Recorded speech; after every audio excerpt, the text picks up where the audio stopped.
Mga kababayan nating seniors, kung kayo ay 60 o 65 pataas at may SSS o GSS pension, pakinggan nyo mabuti itong nakakagulat na balita tungkol sa Enero 2026, mayroon na kasing 7 mahalagang pagbabago na maaaring tumaas ang inyong pensyon, pero maaari rin na may mabawas.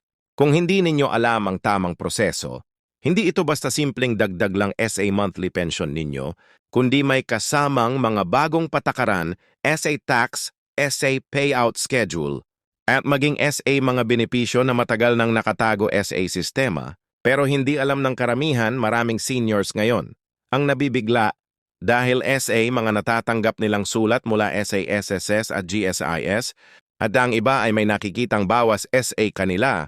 Ang ATM card imbes na dagdag, kaya naman ngayong araw na ito, tutulungan KO kayong maintindihan kung paano eksaktong maaapektuhan ang inyong pensyon sa taong 2026. Ano ang mga babong patakaran na kailangan ninyong malaman at higit sa lahat paano ninyo mapoprotektahan ang bawat piso na pinaghirapan ninyo sa loob ng maraming taon. Huwag kayong mag-alala, ipapaliwanag KO ito sa simpleng paraan. Parang magkakapit-bahay lang tayong nag-uusap sa hapag, kaya makinig kayo mabuti dahil sa dulo ng video na ito, mayroon PA akong ilang mahalagang tips kung paano ninyo mami-maximize ang inyong retirement income at kung paano iiwasan ang mga pagkakamali na nagiging dahilan kung bakit maraming seniors ang hindi nakakakuha ng buong halaga na dapat nilang matanggap. Una sa lahat, kailangan nating pag-usapan ang pinakamalaking balita ngayong 2026, at ito ay ang SSS Pension Reform Program na nagsimula noong Setyembre 2025. Ito ay isang 3 taong pension increase para SA lahat ng SSS pensioners. At ito ang unang pagkakataon sa 68 taong kasaysayan ng SSS na may ganitong klaseng programa.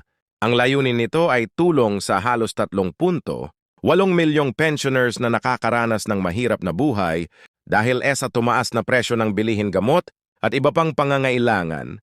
Ang retirement at disability pensioners ay makakakuha ng 10% pagtaas bawat taon sa loob ng 3 taon. Mula 2025 hanggang 2027, nakabuo ang 33% pagtaas sa pensyon, samantala ang survivor pensioners naman ay makakakuha ng 5% increase bawat taon. Kabuong 16% sa loob ng 3 taon.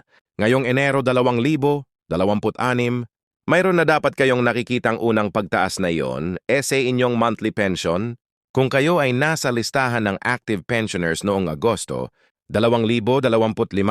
Halimbawa, kung ang dati ninyong pensyon ay 2,200 piso bawat buwan, dapat ay 2,400 20 piso na ito ngayong 2026, at tataas PA ito ng another 10% sa Setyembre 2026 at another 10% ulit sa Setyembre 2027.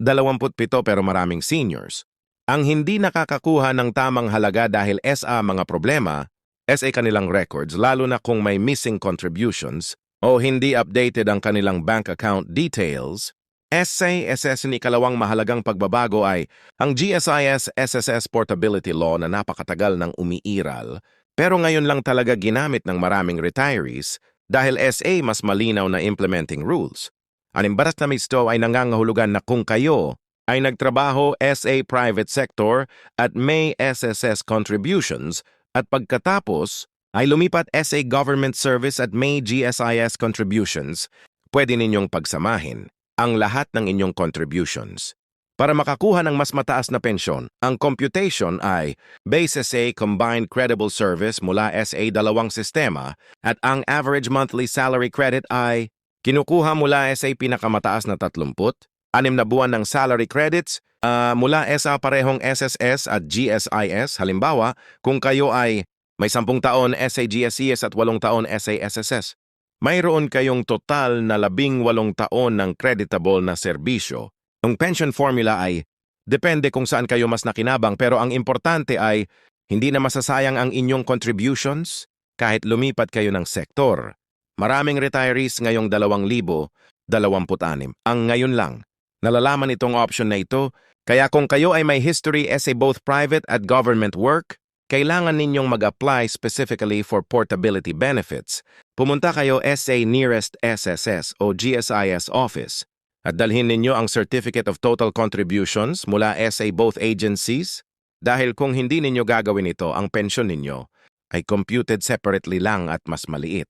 Ang makukuha ninyo, ikatlong pagbabago na dapat ninyong malaman ay ang GESIS, Christmas Cash Gift Program na nag-expand ngayong 2,000. 25 para isama ang prorata, pensioners at portability law pensioners. Dati kasi ang mga taong ito ay hindi kasama SA Cash Gift Distribution pero ngayong taon dinagdag na sila sa listahan.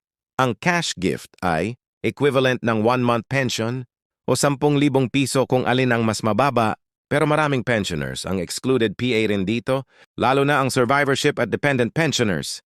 At ang mga pumili ng 5-year lump sum option na ang pensyon ay magsisimula PA lang after December 2025, may exclusion din para SA mga nag-retire. From 2021 to 2025 na kumuha ng GSIs, 18 beses lump sum payment.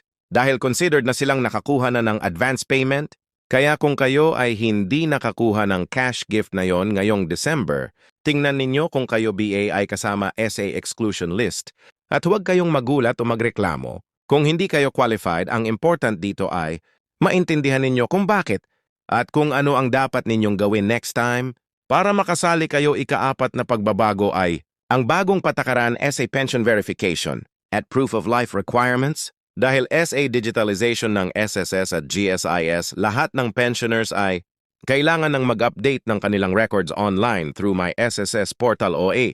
GSIS Mo app. Ang problema ay maraming senior citizens ang hindi marunong gumamit ng internet o walang smartphone, kaya ang nangyayari ay naho-hold ang kanilang pensyon.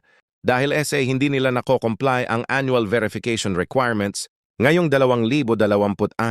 Mas strict na ang SSS at GSIS sa pag-check ng active status ng pensioners at kung hindi kayo mag-submit ng proof of life within the required period, ang pension ninyo ay temporarily suspended. Ang proof of life ay simpleng dokumento lang na nagpapatunay na kayo ay buhay PA at still eligible to